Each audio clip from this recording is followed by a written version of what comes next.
Depending on who you ask, you'll hear a variety of different opinions when it comes down to Kirby 64. Some people will tell you it's one of, if not the, all-time greats on the N64, potentially even the best Kirby game. Others would tell you it's overrated, not that good, uninteresting beyond the whole ability mixing thing.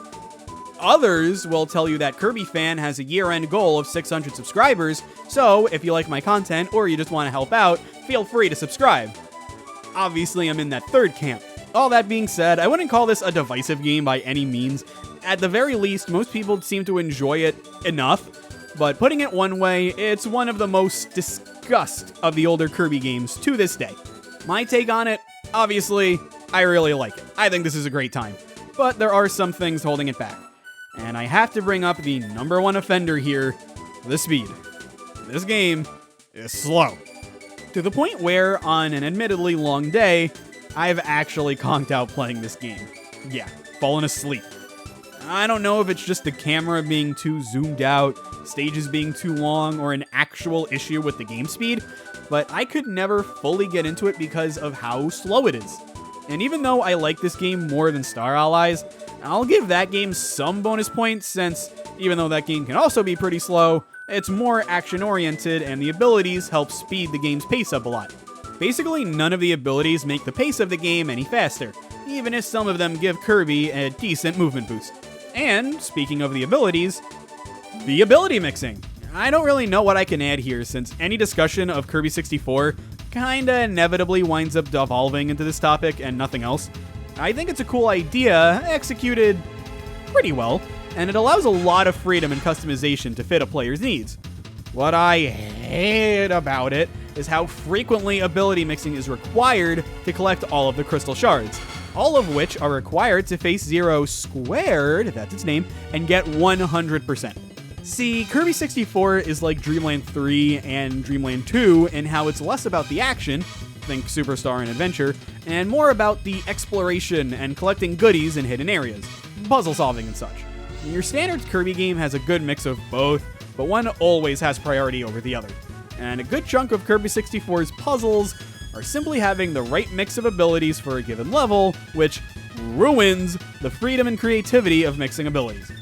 It isn't so bad in other Kirby games since you only have one ability at a time, but since mixing abilities together is the big drawing point for this game, constantly having to switch around which two abilities you have mixed at once, sometimes needing to exit a level and come back, play catch up, and then get the shard you need, it's just padding. I hate padding. All of this is just a darn shame because there's so much about Kirby 64 that I really love.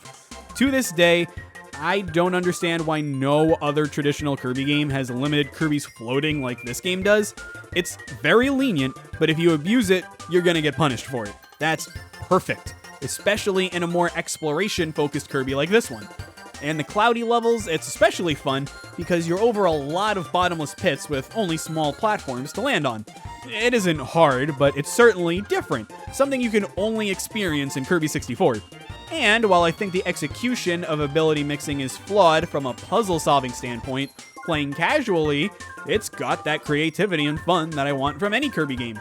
Inevitably, everyone will have their favorites and stick to those, but some of these are just crazy overpowered.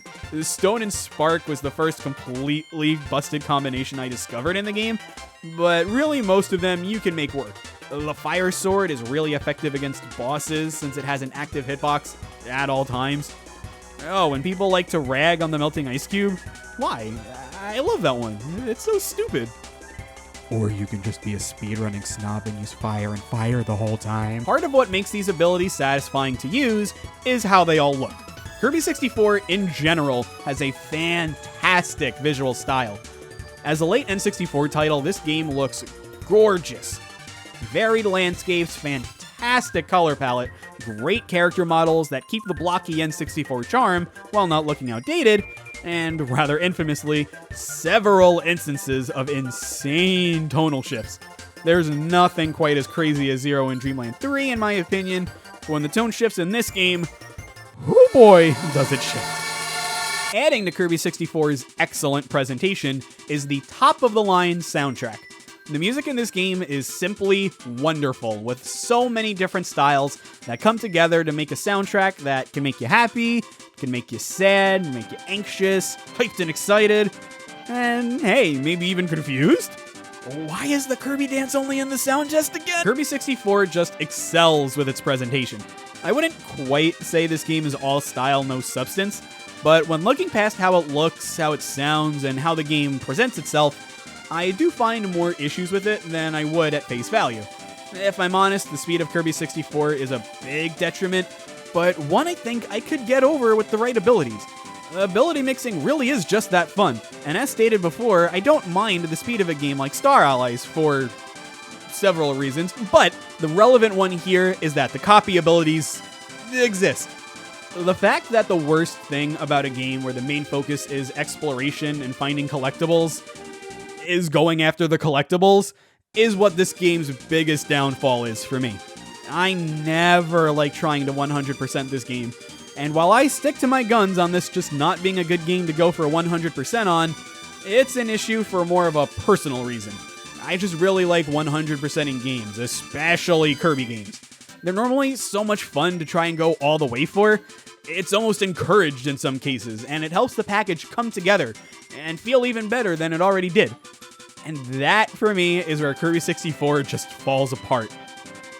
I mean, I say falls apart, but look, I still think this is a great game.